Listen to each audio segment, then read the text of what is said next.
Thank you, Lynn. Thank you, Nancy. Thank you for the foundation for inviting me. The title is itself some of the topics that I'm going to address. Science has never had to be reformed. Science has been one of the most successful human endeavors, and I'm going to share with you some of the issues that it is now facing, and let's see how this goes forward. Okay. So I would argue, I will begin with a provocative statement. That is that if you look at the great problems of humanity, these are some of the ones that I can identify. Climate change, a faltering green revolution, which has basically allowed most humans the green revolution has allowed most humans to have a plate of food in front of them. Pandemics, rock from outer space, and perhaps massive volcanism, new energy sources, and as we saw in the 20th century, a few individuals at the head of industrialized nations cause tremendous pain and suffering to humanity. I would argue that these are all ultimately scientific problems, and the solutions lie in scientific and technological advances, whether it is to identify a psychopath and to keep them away from power, to finding ways of new energy sources and to protect the planet. I don't believe that any of these problems ultimately can be solved by legislation. And when you look at the problems today, for example, the economic problems in Europe or something like that, I would argue that those, even though they are great problems as we have them, they do not pose existential threats to our livelihood. The world population is now 7 billion plus. This rise in population has made our species so successful, matches almost exactly the scientific revolution. The scientific revolution that has reduced mortality from infectious diseases and a variety, as well as provided means for new foods. I would point out, though, that only a minute fraction of the human population is involved in scientific endeavors. And if the solutions to humanity's greatest problems depend on these very small fraction of the population, the scientific enterprise must function as best as it can. The richest person in the 19th century was Queen Victoria, and I would argue that none of you want her life. Her husband died of typhoid fever. She lost children to diphtheria and hemophilia. She lived in a palace that was full of smoke from open hearth. During her reign, 1 billion starved in Ireland, and incidentally, that was the first time, relatively recent, within 150 years ago, that the nations went to the aid of other nations during a setting of a famine. There was no, even though it was not very successful, that had certainly not been done before, and it set an example that we continue to follow today. She passed the hemophilia trait to many of the houses of Europe, including the Russian house, and that ended up with disastrous consequences. Her only travel was to France. The palace was smoke-filled, and the toilet was chamber pots. The reason that you don't want her life is because your living standards are so much more comfortable. And the question becomes, how, if will 150 years from now, no one will want the life of the richest person today? If that is going to happen, it will depend on science. Now, economic growth is dependent on innovation, science, and technology. One fascinating statistic is that Europe grew by 1% between the end of the Roman Empire and the High Middle Ages. So when you hear the next economic forecast that says that anemic growth at 2% per quarter, that has to be put in the context of a world where there is no growth. You're born in the same world that you die. And that is the result. Basically, they had no innovation. In a life, you saw very little change. We now face the opposite problem, that every year, everything changes. And it changes in the technology. But that, in a way, is a very good thing, because that is what is, in fact, giving us increasing growth and wealth. However, there are problems in the scientific enterprise. We have categorized them as whether they are external or internal. There is clearly inadequate funding, and this is a problem that is throughout all the sciences. You have a societal focus on short-term rewards, which is almost anathema to science, which basically tries to solve problems. Often it takes a long time. We have educational debits. I can tell you that most graduate students arrive today unprepared for the kind of work that they need to do. Even with a good college education, they are not ready. We have a reduced focus on basic science. You hear about translation. You hear about putting money into areas that are immediately useful. I would argue that that is probably not what we should be doing. What we should be doing is put money into curiosity, for it is curiosity that gives you new solutions. We have workforce imbalances. A lot of our scientists cannot find positions, and we may be training too many of them. We may not be training. This is an area that really needs to be studied. We live in an anti-intellectual era. I think you only have to see that many things are put before science, religion, politics, everything else. And we'll give you an example of that is whenever you hear of any science in anything that is potentially controversial in the news, it doesn't matter whether the majority of scientists agree with one view. The media tends to give you equivalence and bring any controversy, even if it's 99-1, to the point of equivalence, and science is constantly under attack in the news. So that's from the outside. Now, internal to the enterprise, we have a disproportionate rewards to winners. We have a winner-take-all system, and I will come back to that can create significant imbalance. We have an obsession with surrogate markers of importance. Scientists are worried about the impact factor, their age factor. I mean, we are living in a time of quantitation and overvalue on numbers. There is over-specialization. Most scientists cannot tell you what they do. Simply, you want to ruin a dinner party? Invite a scientist and tell them and ask them to tell you what they do. This is a real problem, because how could people be so passionate about what they like and yet cannot communicate it?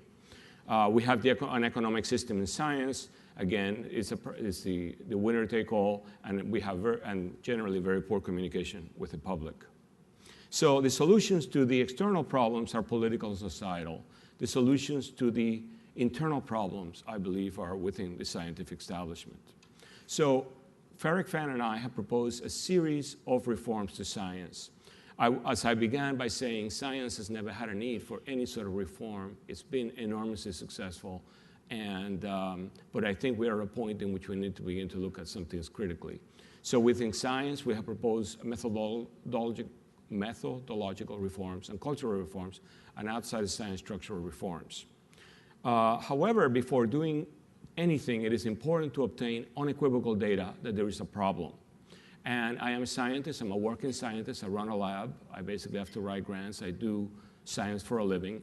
And I know that, we decided to approach this problem as a scientist would do it, and that is to begin to look at problems with the literature. So this is something that we published a couple of years ago. We are living during a time of an epidemic of retractions in science. The numbers, as I show you, retractions are going up, papers are retracted. And we found a correlation between what is known as the impact factor. This is a surrogate marker for journal, how often is a journal cited in the literature, with the likelihood of retraction. And that suggested to us that there were problems in the way that scientists were, in the types of papers that may have been published in these very high impact journals. Science reprinted or Curve, one of the questions was whether this was a problem in that more people saw those papers or whether there was some intentional misleading in the papers. And what I will tell you is that it doesn't appear to be that more people see the papers, because we have studied the impact factor, the time to retraction as a function of impact factor. So the explanation may be elsewhere. Another problem is science dirty little secret. How much of it is reproducible? We don't know. However, if the growth of our economy, and that is the growth of our investments, is dependent on science, you could imagine that this is a very, very important question.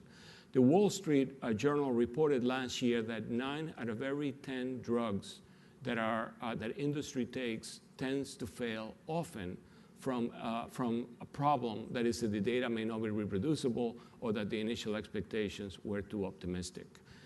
This is something very serious for all of society, because just think about the wasted effort, wasted capital, and that is going into agents that may not, that is not bringing us health benefits. If you look at the size of the literature, it is increasing exponentially. There are now over 50 million research articles have been published since the first journal article in 1665, but more than half of those have appeared since 1987. And if you were to look at what's happening with retractions are increasing at a higher rate than the scientific literature is growing. Retractions come from there are two causes. One of them are honest retractions. Those are methodological errors, statistical errors, logical errors, and just plain irreproducibility. Irreproducibility doesn't necessarily mean that anybody made up the data. Occasionally, some experiments are irreproducible because the variables cannot be fully controlled. These honest retractions include falsification of data, modification of data, fabrication of data, and outright misconduct. How common is research misconduct? Well, here is a quote from Al Gore in 1981, at a time in which this was beginning to be noticed by some of our politicians, and arguing that one reason for the persistence of this type of problem is the reluctance of people high in society in the science field to take this matter seriously. However, this is comments back from the scientific community. Philip Handler was the National Academy president at the time. One can only judge the rare acts that have come to light as psychopathic behavior originating in minds that have made very bad judgment, ethics aside, minds in which at least this one regard may be considered deranged. And a few years later, Daniel Koshland, another eminent scientist, basically made the quote that 99.999% of scientific reports are accurate and truthful, with really no data whatsoever to back it up. So the good news is that the public considers to have a high regard for science and for scientists. However, as I will show you what happened with the ClimateGate situation, this can change very rapidly.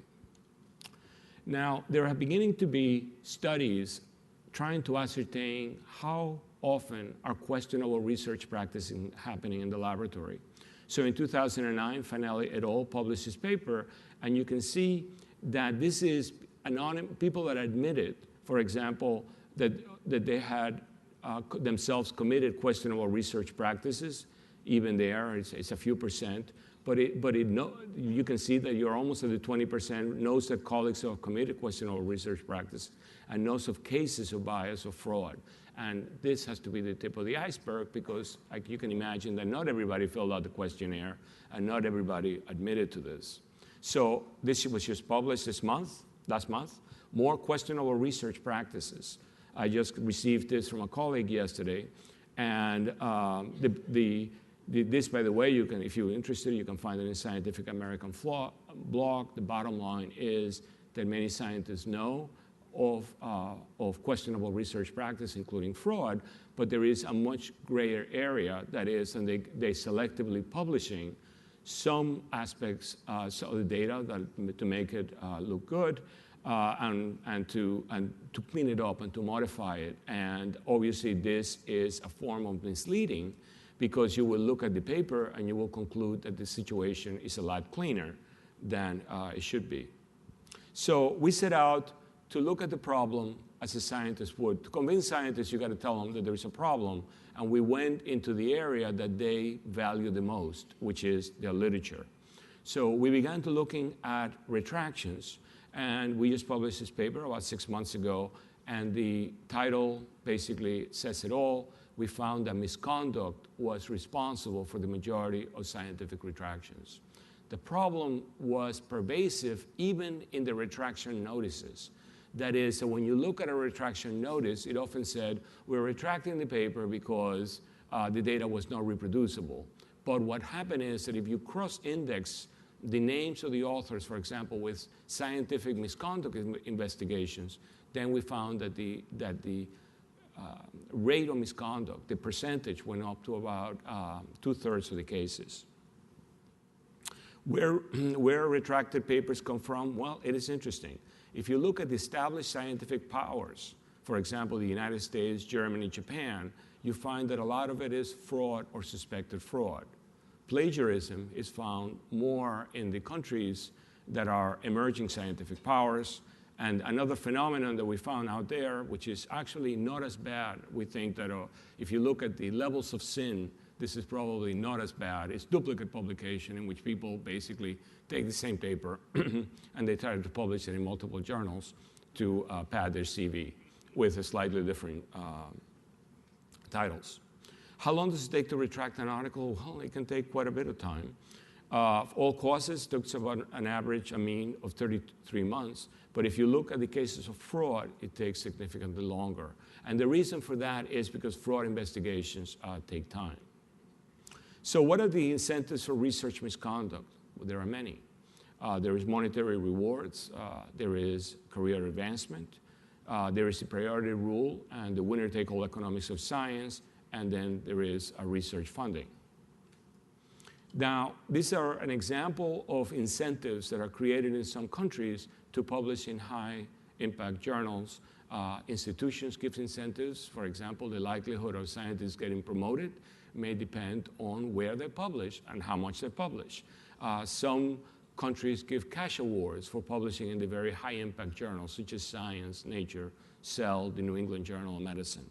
So there are significant financial rewards out there for getting into these journals.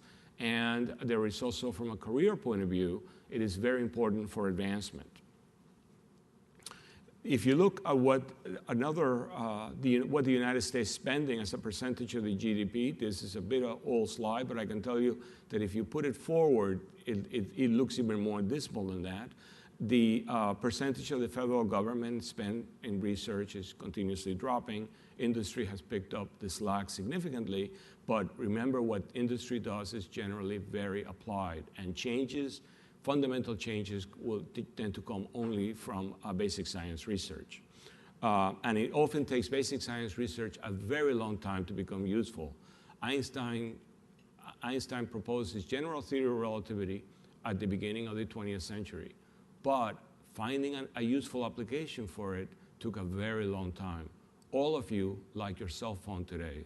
All of you like your GPS devices.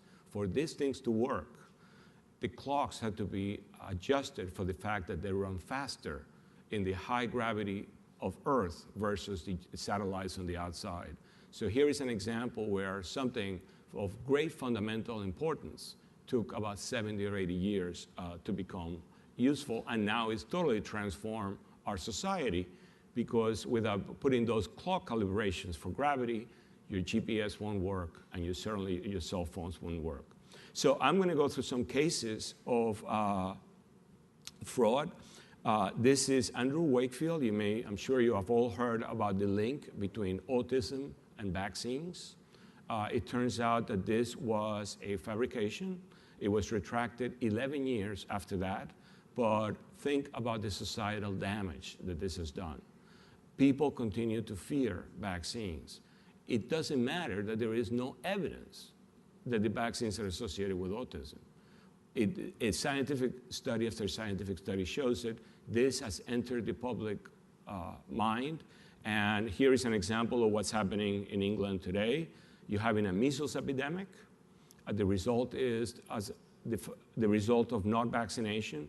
And this is something that I picked up in Slate yesterday or the day before, in which he's resurfaced. Some newspaper is giving him some ability to be interviewed, and he's trying to shift the blame for this.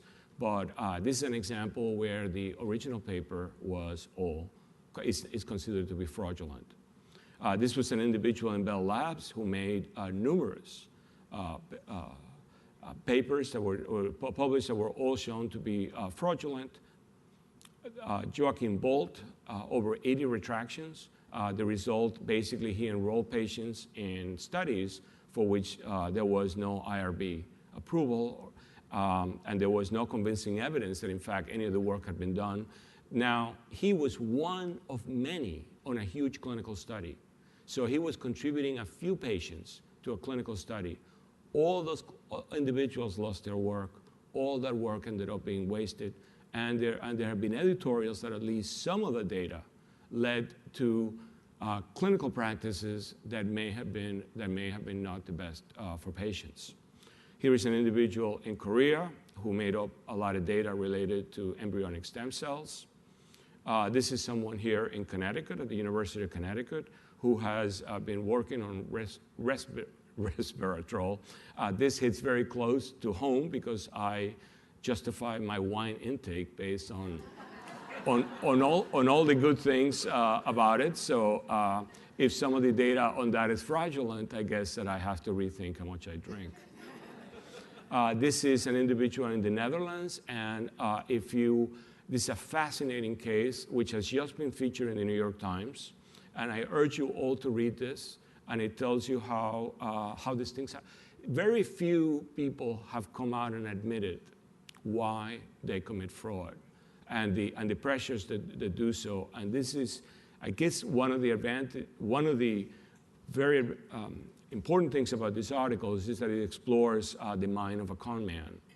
Here's another individual who committed fraud and ended up going to jail for it, and because it was basically federal fraud since he had done so on federal grants. But he's one of the very few that admitted that they committed fraud, and he wrote, "I placed myself in an academic position in which the amount of grants that you held basically determined one's self-worth.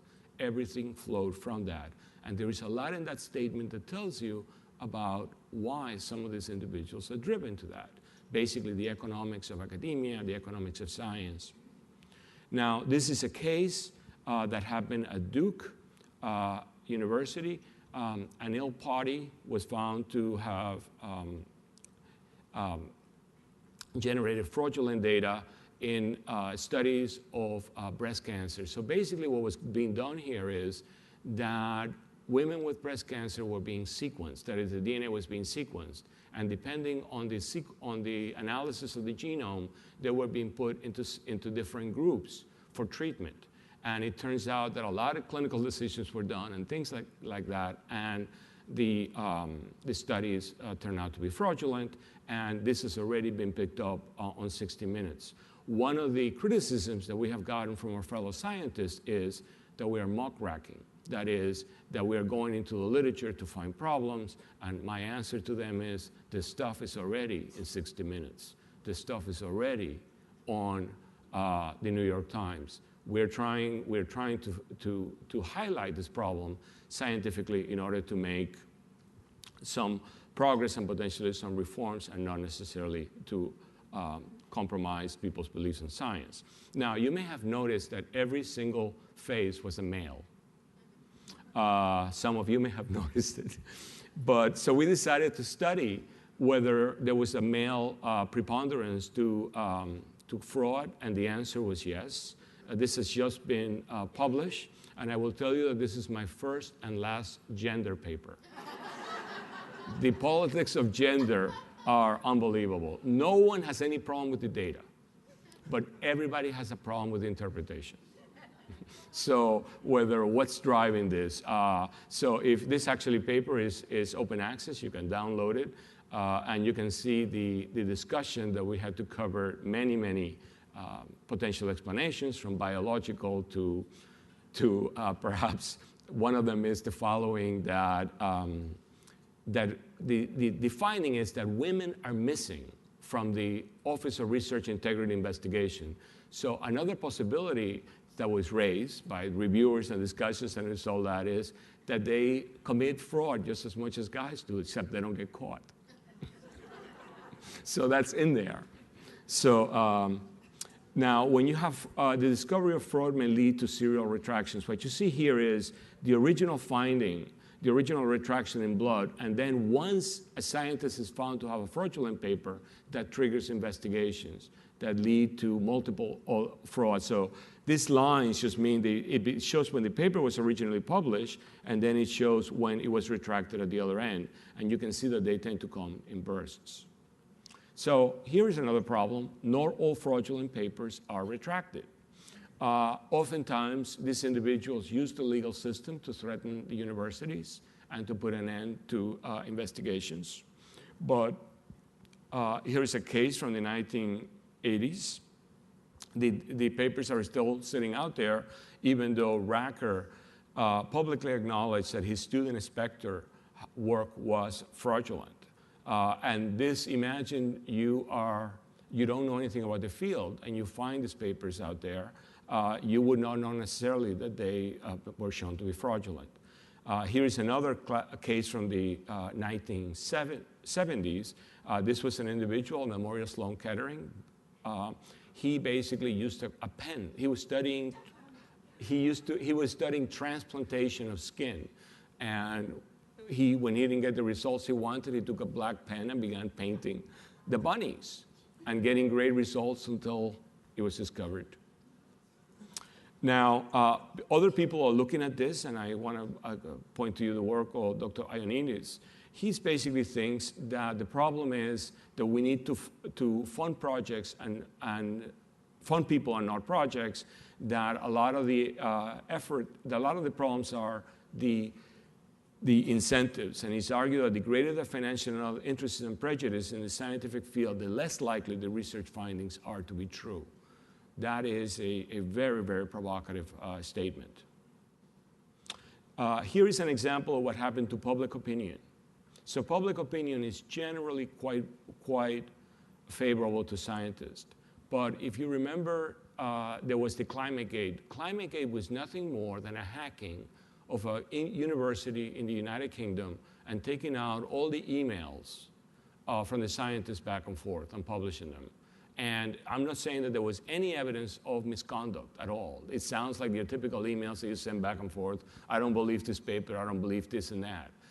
But the result of that was that increasing doubt on whether climate change is in fact happening. Now, whatever you believe, I can tell you that it is the overwhelming opinion of most scientists that climate change is happening. And I think that if you think back to your childhoods and you think about the climate now, that it is clear that we are in the midst of some major changes mediated by humans. So before I tell you about reform, some conclusions from this work. Retracted publications are increasing in frequency and may be viewed as a symptom of dysfunctional scientists. Most retractions are due to misconduct. Retraction for fraud or error are more common in high-impact journals. And incidentally, those are the journals that are more believed, and those are the journals that industry often wants to see the work published in, creating a vicious cycle. Retractions represent only a small fraction of the spectrum of questionable research practices. The potential incentives for misconduct include monetary rewards, career advancement, competition for funding, and the priority rule that I'll come back to. This competition for funding also fosters bias, which undermines the reliability of scientific research. Retractions can erode public perception of science, and even when fraudulent papers are retracted, the public continues often to believe the original result. And we need to think about reforms to address these problems. Now, I have given you a lot of bad news, but I want to tell you that despite these problems, we're living in an age of tremendous scientific and technological advances. When I was a house officer in Bellevue Hospital in the 1980s, I was very influenced by the AIDS epidemic.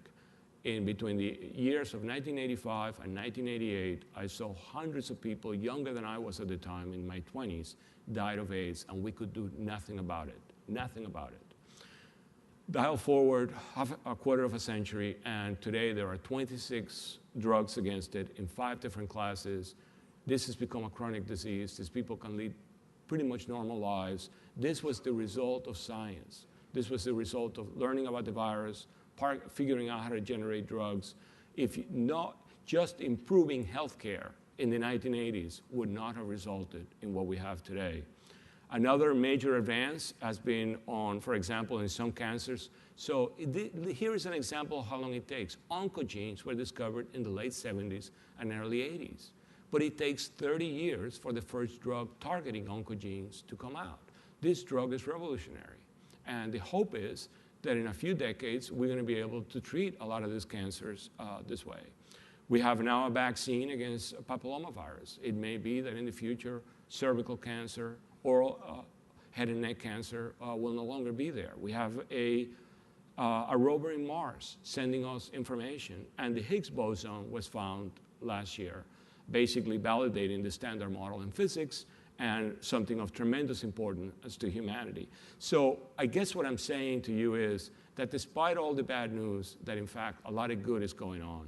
And so what is happening is only from a fraction of science, but we're concerned that this could have disproportionate effects on it. So we set out to propose reforms to science, and we basically look at the problem from how would you address the retraction problem. All scientists agree that retractions are going up. Now we tell them that retractions come into two categories and that most of them are dishonest. So if you're looking at honest retractions, the key would be to reduce error. And there we have proposed re-embracing philosophy. I will go back to that in a minute. Our parent discipline of science, a more rigorous training in probability and statistics. Most scientists can calculate p-values, but they have no idea of how to do a lot of sophisticated statistics. And an increased use of checklists. You notice how rare airplane crashes are nowadays? The planes are not that different the way they were 15, 20 years ago. What has happened is an increasing use of checklists. And obviously there have been advances in navigation, advances in GPS and computers. But the introduction of checklists tend to reduce error. In the operating room, checklists have significantly reduced errors. I can tell you that when I was a house officer, there was no checklist.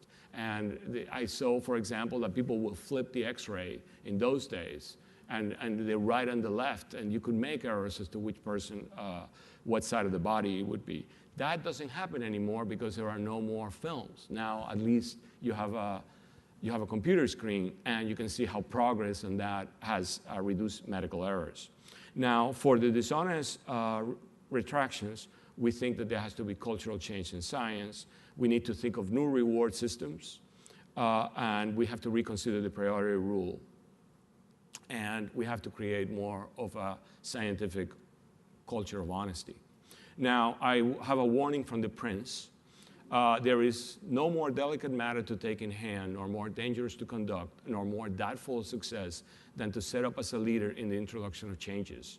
For he who innovates, or it should be he or she who innovates, this was written at the beginning of the 16th century, will have for enemies all those who are well off. So the enemies will be anybody who's well off in the scientific establishment. And only lukewarm support for those who may be better off under the new. Niccolò Machiavelli, 1513. Now, one of the things that we strongly believe is that we need to put the PH back into the PhD. Scientists have doctors of philosophy, yet I could argue that they have very little from the parent discipline. Now, if you look at the phylogeny of science, we begin with superstition. Superstition organizes itself into religions. And at least in the Western tradition, the religion remains the major form of knowledge up until the 16th century. In the 16th century, Descartes separates religion from philosophy. And this is one of those critical events. This was also doing away with the old scholastic system that, in fact, that prevailed a lot of the Middle Ages. And then in the 1800s, philosophy is separated from natural philosophy. Natural philosophy leads to science. The other four branches of philosophy, epistemology, logic, ethics, and metaphysics, were pretty much separated and left alone. But we feel that, in fact, scientists need much better training in epistemology, in logic, in metaphysics. Scientists' ethics have gone back into science. When I was a graduate student, there was no ethics training for scientists. Now, there's a lot is going on, and we think a lot more has to go on. But for example, I had my department, I'm a department chair, and we had this discussion with my faculty. And I asked them, I began talking about epistemology, and people were looking at me, and I said, how many of you know what epistemology means? Only 3 of them knew the meaning of the word. And I said, how could this be? I mean, after all, epistemology is a science of how do you know? How do you know what you know? That's basically almost the basics of science. Logic, making valid inferences and correct reasoning. This is something that is certainly not taught formally for most scientists, and metaphysics being the nature of being and the world. So that would be one major reform, and I don't think that you should take scientists, for example, and put them back in the kind of philosophy courses that you find in the Department of Philosophy. I believe that it is possible to design courses looking, for example, at retractions. If you want to teach them logic, take them through retractions where there have been logical errors. People that have made positive inferences from negative data, for example, and that will be one good way to show them how they can improve the quality of their work. Now, the economic system of science is winner take all. That means that all the credit goes to the person who discovers it first. Every October, you hear about the Nobel Prizes. Every time there's a Nobel Prize given, you should know that there is a controversy, because science is cooperative, collaborative. And what the Nobel Committee does is select some people, and that inevitably leaves people out. So in science, basically those who go first and get to publish in those type of single-word journals tend to have prizes, tend to have promotion, and tend to get ahead. Now, if you look at economic systems, the winner-take-all system does benefit society. If you get a bunch of smart people compete, and you tell them that whoever gets it first is going to get a prize, that puts a tremendous emphasis on getting the data out. So that's a benefit, clearly. But the problem is that it generates losers. Most scientists are not winners in this situation. Most scientists belong to the 99%, and you see a man there collecting money for alcohol research. There are other alternatives, and that is cooperation. It turns out that science is already highly cooperative. You know, I have easily 50 collaborators, but what happens is that we don't have a very good way of giving credit. Credit tends to be given to only a few people, despite the fact that many contribute to it, and I think that is one thing that scientists need to look at. So winner-take-all systems, the benefits are strong motivation. Society benefits by rapid sharing of information, and it does encourage risk-taking. However, the debits are disproportionate rewards to winners. It creates losers, and in some cases, encourage cheating. And I would ask you to think, do you think that the current doping scandal in cycling would have occurred had the winners been given only a medal? Just give them a medal. Don't put them in the cereal box. Don't make them rich. Do you think that they would have taken steroids or they would have doped? I don't think so. The greater the reward, the more likely you are to find some people who basically break the rules. This is an example of something that is happening today. Today, I don't know if you have heard, there is a new flu in China, H7N9, which is killing a lot of people. Well, hasn't killed a lot of people, but it's very serious. And there is already a fight between scientists on sharing of this data, because they're worried about who's going to get the credit, because the person who's going to get the credit is the ones who publish first. And this is something of great concern to all humanity. If this thing gets out, we're going to have a real problem. And here people are feuding over priority. So some of the consequences of disproportionate rewards, we have had cheating scandals, financial scandals, doping in sports. And I will point out to you that baboon troops also use winner-take-all economics. You see the male baboon there? Now, people used to think that the male baboon was happy because he had all these female baboons. And then they went and they studied them and they found that the males are totally stressed out. And they have to be. Their cortisol levels are enormously high. They spend their day fighting other males and trying to keep everything. But I would argue that we run a lot of science, almost like a baboon troop. In science, the more money you get, the bigger your lab, the more rewards you get, and there is a continuing struggle This is just a very visible example of the winner-take-all systems. I would argue that winner-take-all systems are not the only economic model for successful organizations. The military does not have winner-take-all systems. You tend to hear about the unit. You tend to hear about the army. You don't tend to hear so much about the individuals. They do get honored, but they do get honored separate often to the accomplishment. It turns out that this was not always the case. Read the classics. Read read Homer, and there you find that that was a situation in which you had a winner-take-all in previous militaries. Industrial research, it's not clear to me that it has a winner-take-all system. Certainly, it is teams, and their goal is all the development of products. Charity is not a winner-take-all, and certainly, I don't know what the economic system in religion is, but it is by no means a winner-take-all. So what can you do, sitting here and listening to some of this? Well, I ask you to support science. I ask you to find ways to support it through both your efforts and through the politicians that you vote for.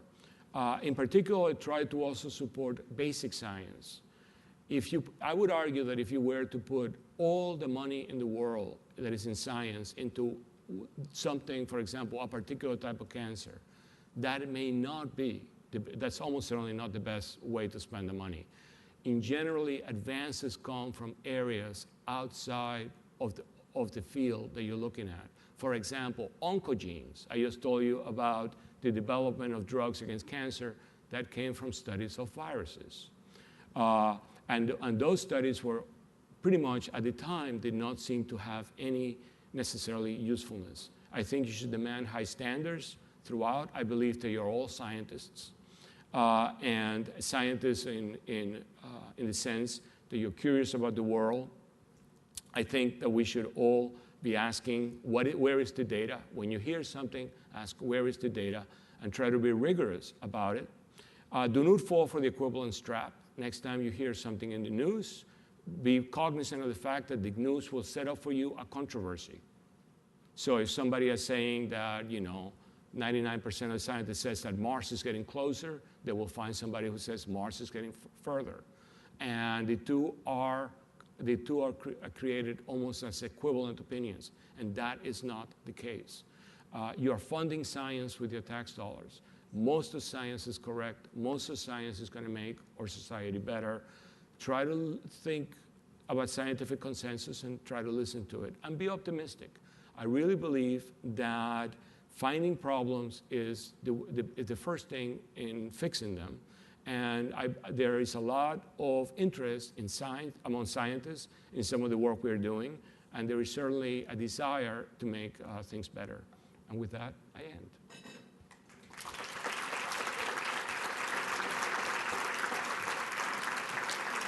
Yeah. Thank you.